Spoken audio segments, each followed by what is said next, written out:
मजा नहीं आ रहा है। हम करते हैं प्रबंध, आप चिंता। कोई पेशा आप छोड़ेंगे किसी के लिए? कर क्या रहे हैं जीवन में आप? पत्रकारिता की पढ़ाई की, लेकिन छोड़ दिया, पेशा नहीं बनाया उसको। करते तो वो भी अच्छा करते। हालांकि शायरी जब मैं कर रहा था तो सियासत को लेकर के शायरी हमेशा जो है वह एक अलग रुख रखती है और बहुत अच्छा नहीं मानती है। मैं तो जिन शायरों को सुन रहा था, बुद्धसेन शर्मा जी को, वो शेर लिख रहे थे कि दिए बुझाती आंधी को भड़काती है, दिए बुझाती शोलों को भड़काती है, आंधी को भी दुनियादारी आती है, यार सियासत की गलियों में मत जाना, नागन अपने बच्चों को खा जाती है। तो मैं तो ये शेर सुन रहा था, लेकिन फिर लगा कि जब एक ऐसा वक्त आया कि सब कुछ सियासत ही तय कर रही हो, कलम को भी सियासत ही तय कर रही हो कि कितना लिखना है, कितना बोलना है, जब पत्रकारों के नाम एक साथ जो है वो फ्रेम करके दुनिया के सामने रखे जा रहे हो कि कवर करने वाले लोगों के नाम ये हैं, उनका भी जात, उनकी भी मजहब तय किया जा रहा हो, तो मुझे लगा कि तू समझा नहीं, अब चलते हैं सियासत की दुनिया में, देखते हैं क्या कर सकते हैं। तो मुझे लगता है ठीक ही कर रहा हूं यहां भी। तो अब शायर कितना बचा है और कितना सियासतदां हो गए हैं इमरान प्रतापगढ़ी? पूरा पूरा मैं कोशिश कर रहा हूं कि शायर और सियासतदां कितना हो जाएं, उससे ज़्यादा ज़रूरी है कि मेरे अंदर का इंसान कितना बचा हुआ है, मैं उसको बचाने की पूरी कोशिश कर रहा हूं। और संवेदना के स्तर पर मुझे लगता है कि मैं कभी तन्हाई में बैठता हूं तो खुद से आंख मिलाता हूं, तो मुझे लगता है कि यार ठीक है, अभी उतना ख़राब नहीं हुआ हूं और कोशिश करूंगा कि कभी उतना ख़राब ना हो, ये आवाम से भी वादा करता हूं।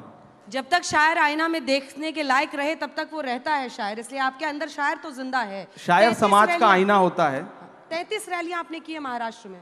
हाँ, 33 महाराष्ट्र में 33 प्रेस कॉन्फ्रेंसेस की, रोड शो किए, झारखंड में 11 रैलियां की। झारखंड 13, झारखंड 11 जी। और जाके बोलते कैसे हैं, कनेक्ट कैसे करते हैं लोगों से? मतलब एक शायर वहां खड़ा होता है या पॉलिटिशियन खड़ा होता है, कनेक्ट करना जनता से, ये हुनर क्या है? मैं इसलिए जिंदा हूं कि मैं बोल रहा हूं, दुनिया किसी गूंगे की कहानी नहीं लिखती। लोग मुझे सुनने आते हैं, देखने नहीं। फिल्म स्टार्स आते हैं किसी पॉलिटिकल प्रोग्राम में तो लोग उनको देखने आते हैं, उनके डायलॉग सुनना है उनको। मेरे साथ यह है कि जो आवाम आती है मुझे सुनने, वो लाई हुई भीड़ नहीं होती, आई हुई भीड़ होती है। तो मुझे कनेक्ट करने में कोई दिक्कत नहीं आती, मैं उससे बात करता हूं और उसके मुद्दों पर बात करता हूं, शायरी के लहजे में बात करता हूं, तो उसे अच्छा लगता है, तो मुझे कोई दिक्कत नहीं आती कनेक्ट करने में, मुझे अच्छा लगता है। लहजा क्या होता है वो? शायराना। जैसे आप इनसे कनेक्ट करके दिखाइए, ये जो ऑडियंस है, कितने युवा हैं यहाँ पर जो अभी कॉलेज में पढ़ रहे हैं और कितने लोग हैं जो शायर बनना चाहते हैं? बहुत कम। ये हाथ बढ़ने चाहिए, इस सेशन के अंत तक ये हाथ बढ़ने चाहिए। हाँ, बहुत कम तादाद है। इनसे कनेक्ट करने के लिए मुझे लगता है मुझे कुछ शायरी सुनाना चाहिए, मैं शायरी सुनाता हूँ। इरशाद इरशाद।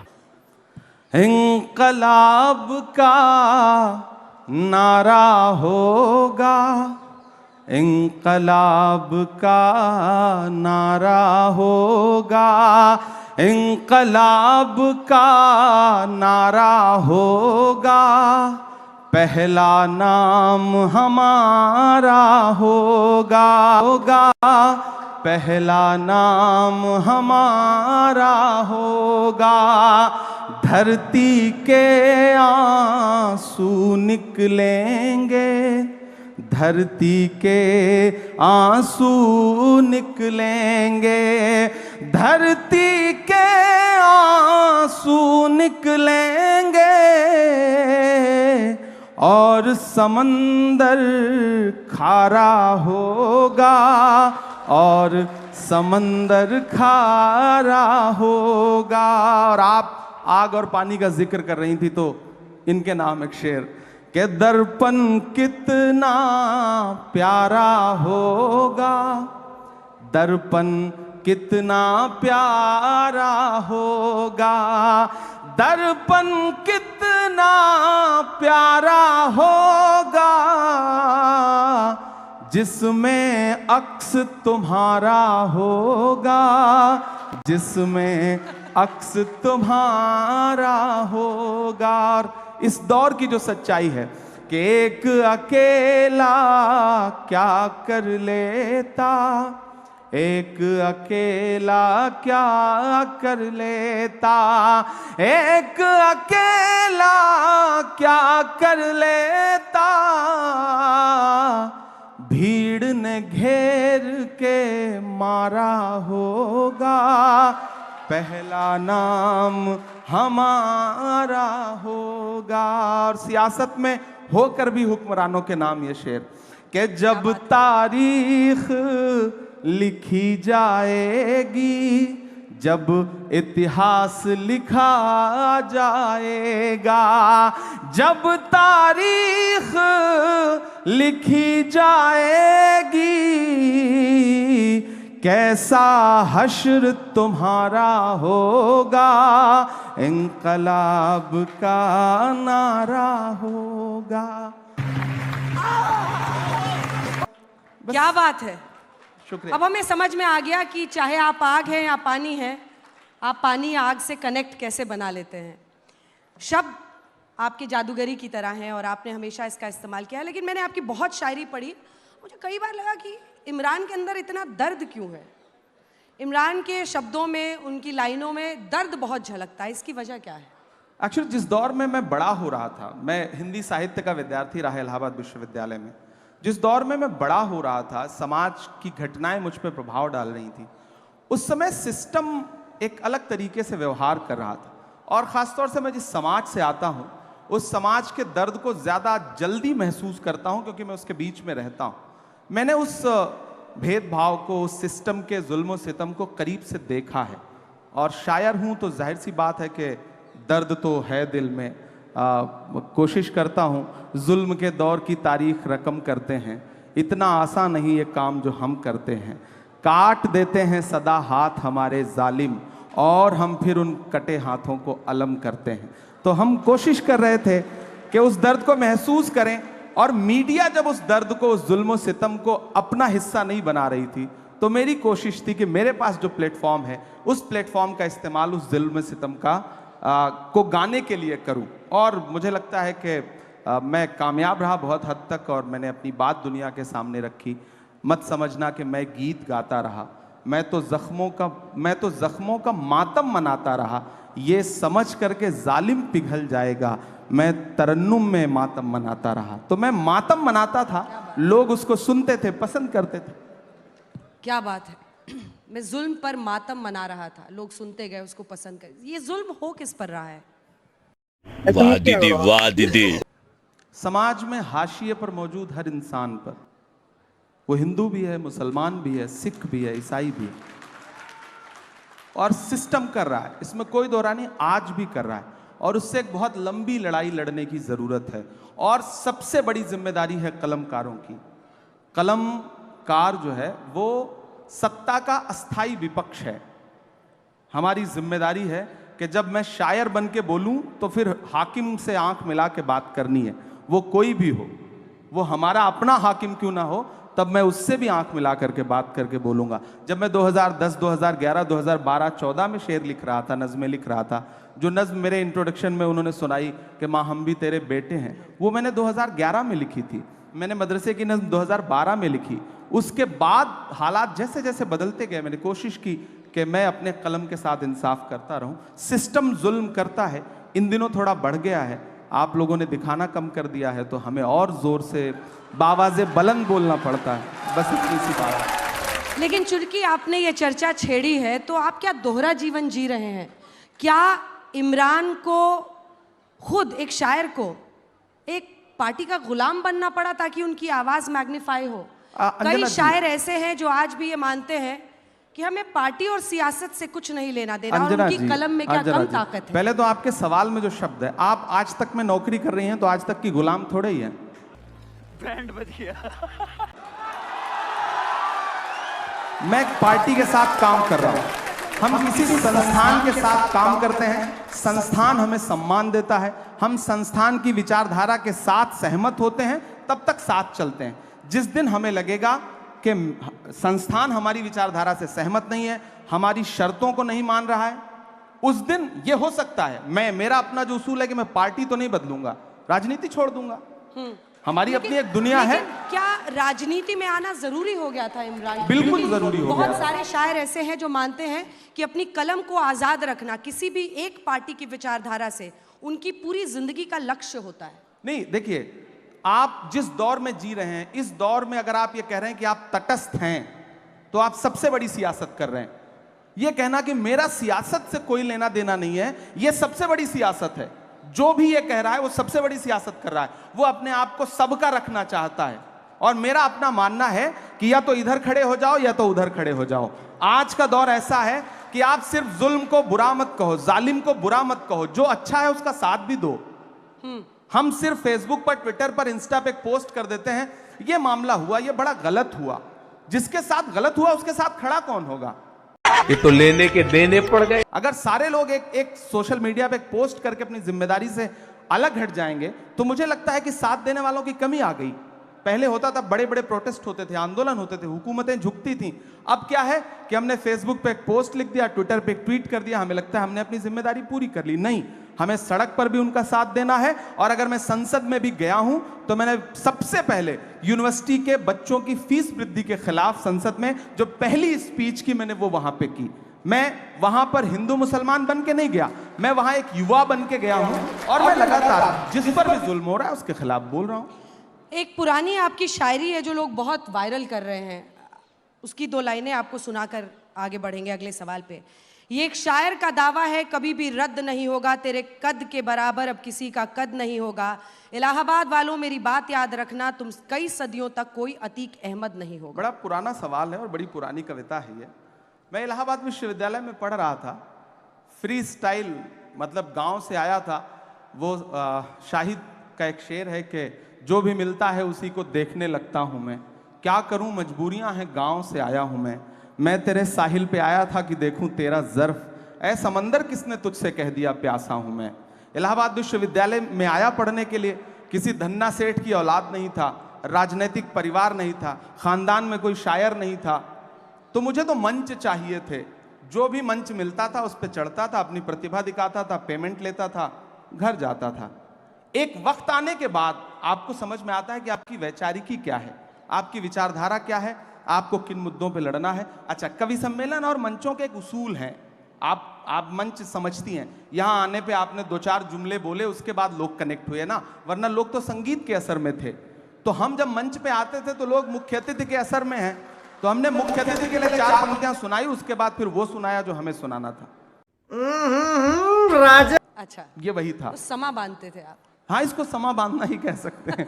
भीड़ को अपने से जोड़ने के लिए आपको चला वो तीर जो बेहतर तेरी जबान में है, किसी की आंख में जादू तेरी जबान में है। तो हमारी आंख में तो जादू नहीं है, लेकिन जबान में जादू जगाने के लिए ये सारे तिकड़म अपनाने पड़ते थे। क्या बात है, आपने खुद ही कह दिया, तिकड़म अपनाने पड़ते थे। सच्चाई भी शायद शायर की सबसे बड़ी ताकत होती है, अगर पूरी जिंदगी वो उसको किसी पार्टी में रहते हुए भी संभाल कर रख सके। मैं पूरी कोशिश करूंगा, ये आवाम से वादा है मेरा। क्या बात है। तो अब मुझे लगता है कि यही लोग जो आपके लिए तालियां बजा रहे हैं अब कुछ सुनना चाहते हैं। कितने लोग सुनना चाहते हैं एकदम इमरान प्रतापगढ़ी अनसेंसर्ड?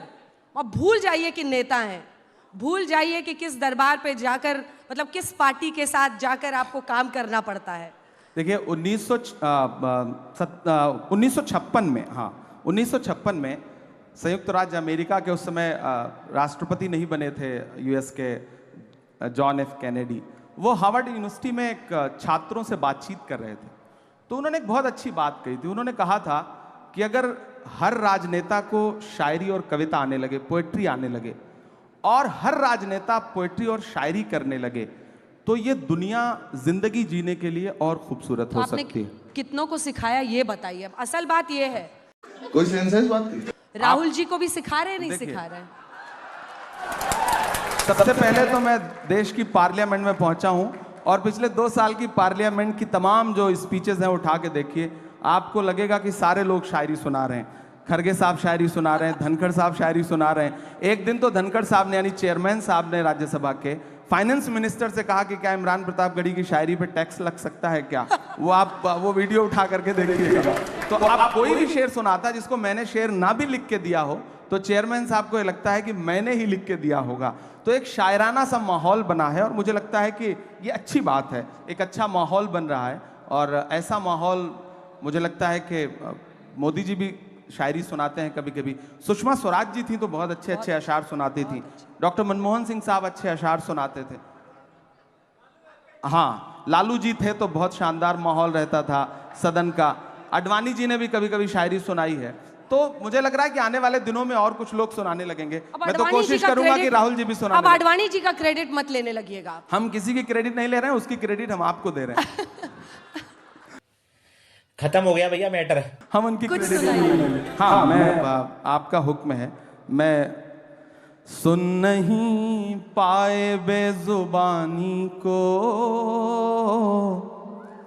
आप समझे नहीं कहानी को, सुन नहीं पाए बेजुबानी को,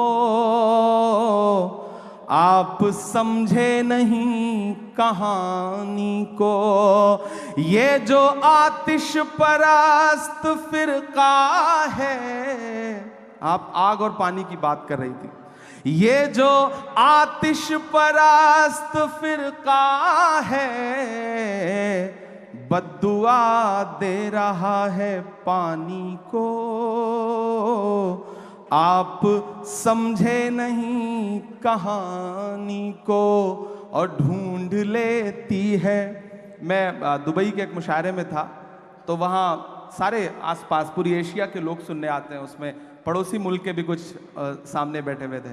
तो मैंने कहा भाई सरहद के इस पार का इमरान हो या सरहद के उस पार का, मैं एक शेर पढ़ रहा हूँ आपको सच्चा लगेगा कि ढूंढ लेती है हथकड़ी एक दिन, ढूंढ लेती है हथकड़ी एक दिन, ढूंढ लेती है हथकड़ी एक दिन, खेल समझो ना हक बयानी को, आप समझे नहीं कहानी को। और मेरी नई नस्लों आपके नाम ये शेर कि आप चुपचाप जुल्म सहते हैं, आप चुपचाप जुल्म सहते हैं, आप चुपचाप जुल्म सहते हैं, क्या हुआ आपकी जवानी को, क्या हुआ आपकी जवानी को, बद्दुआ दे रहा है पानी को। जी क्या बात है, तालियां बजाइए भाई, जबरदस्त। मतलब मुझे लगता है कि हर कोई एक उम्र में, और आपने युवाओं को खास तौर पर कहा, तो सबके अंदर बहुत आग जलती है, बहुत जोश रहता है, धीरे धीरे लेकिन वो समझता है कि व्यावहारिक तरीका क्या है जीने का। हर किसी को अपना अपना मिला हुआ है हक। अब मेरा प्रश्न आपसे ये है कि कई बार हम देखते हैं कि सोशल मीडिया हो, कई बार आपके पीछे भी पड़ते हैं, मतलब एक अलग ब्लड हंटिंग वहाँ होती है। क्या एक ऐसी परिस्थिति बन सकती है जिसमें हर तरह की विचारधारा का सम्मान हो? मैं मानती हूँ कि कई लोग सोशल मीडिया पर सिर्फ इसलिए अब आते हैं क्योंकि उनको ब्लड हंटिंग किसी की करनी होती है। मतलब हम कहते हैं कि सड़क पे लिंचिंग ना हो, लेकिन सोशल मीडिया पर एक अलग किस्म की लिंचिंग होती है लोगों की, और सिर्फ उनकी विचारधारा की वजह से। बीच का रास्ता क्या हो सकता है एक शायर की देखिए, नजर सबसे से? पहली बात तो मैं अपनी नई नस्लों से एक बात कहूंगा, सोशल मीडिया आपकी बात पहुंचाने का एक जरिया भर है, बहस का प्लेटफॉर्म नहीं है। वहां बहस मत करिए। आपको ट्वीट करना है, आपको फेसबुक पे कुछ लिखना है, इंस्टा पे कुछ लिखना है, लिख दीजिए, डाल दीजिए, अपनी बात पहुंचा दीजिए, उस पर रिप्लाई करने मत जाइए, कमेंट पढ़ने की जबरदस्ती कोशिश मत करिए, और पढ़िए भी तो किसी को रिप्लाई मत करिए। आप रिप्लाई करेंगे और आप सोचेंगे कि सामने वाला आपसे सहमत हो जाए, तो वो तो ऑलरेडी उसका तो काम है ना, वो एक पूरी पेड टीम बैठी है। तो ऐसे में उससे बहस मत करिए, लड़िए मत, अपनी बात रख दीजिए, तो शायद बचे रहेंगे। वरना हम सबको झेलना पड़ता है, और बहुत सारे लोगों पे इसका बहुत बुरा असर पड़ता है। हम लोग तो ऐसी दुनिया से आए हैं गांव में कि अगर आपके खिलाफ आपके अच्छे अच्छे जो पोस्ट हैं उस पर जो कमेंट आते हैं, उसको अगर मतलब माँ और पिताजी पढ़ लें तो शायद आपका सोशल मीडिया छुड़वा दें कि बंद करो ये सब, ये क्या तमाशा है। लेकिन आपको जीना भी है, मीडिया तो आपको दिखाएगा नहीं, तो सोशल मीडिया का सहारा भी लेना है। तो ऐसे में हमारे पास माध्यम क्या है? हमें लोगों के पास जाने के लिए एक तो मंच है, दूसरा वो वाला प्रपंच है, तो उससे निपटना ही है। तो आप कैसे पार पा सकते हैं? वो जिसका जिक्र फसाने में था ही नहीं, वो बात इन साहब को बड़ा नागवार गुजरी है। अब बैठे भी हमारे मंच पे हैं, बताइए, यही सुंदरता है। ये नया भारत है, ये घर में घुस के मारता है। यहाँ पे बैठे हैं, मंच हमारा है, और फिर भी शिकायत कर रहे हैं कि हम इनको दिखाते नहीं हैं। शिकायत नहीं कर रहा हूँ, हम लोगों के बीच में बहुत सामान्य बातचीत हो रही है, तो आपको सामान्य तरीके से ही मैं बात कह रहा हूँ। मैं जब मीडिया की बात करूं तो देखिए, मैं कलम का आदमी हूं, तो जाहिर सी बात है मेरी शिकायत भी अपने परिवार के लोगों से ज्यादा होगी। साहित्यकार पर हमारी भी तो शिकायत है, आजाद रहते हैं, देते अपनी कलम को, क्या धार थी। अब ऐसा लगता है आप स्वतंत्र पत्रकारिता चलिए शुरू करिए। बिल्कुल वही कर रहे हैं हम लोग, वही कर रहे हैं, और इसीलिए आप भी मजबूर होते हैं इस मंच पर आने के लिए। देखिए, आप भी मजबूर होते हैं, क्योंकि आज तक जैसा मंच है नहीं।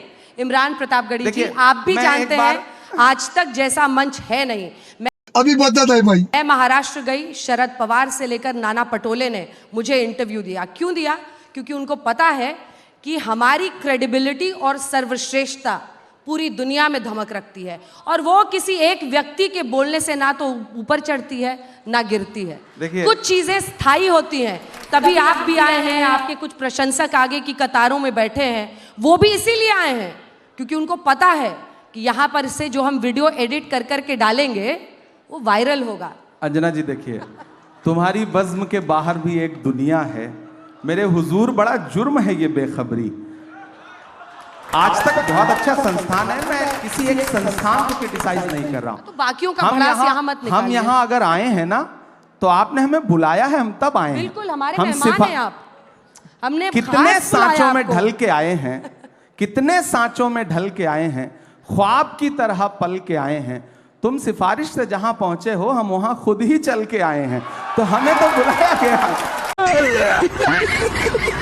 हमें तो बुलाया गया है।